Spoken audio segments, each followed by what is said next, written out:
Now that we've figured out our standard error of the mean, which is 0.6 in this matter, we can go ahead and figure out the probabilities of scores.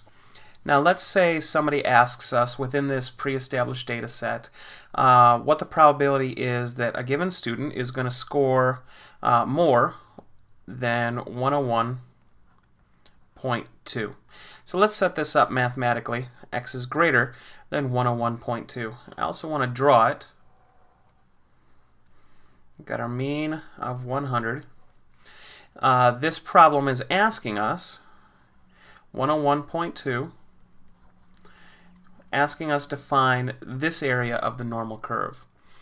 So to do this, we have to standardize our scores and do what's called a z-score. To do the z-score, you're going to take your score, which is 101.2, minus your mean, which is 100, and put that over your standard deviation, which is 0.6. 101.2 minus 100, that gives us 1.2 over 0.6, which, dividing that all out, gives us 2.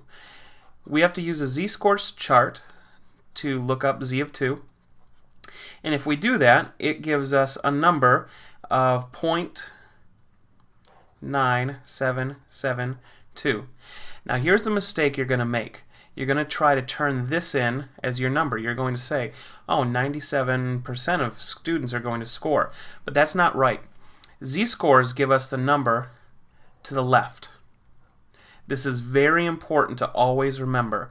And you'll notice that we're trying to find out the number to the right. Z-score gives us the number to the left. We take for granted that the normal curve is equivalent to 1.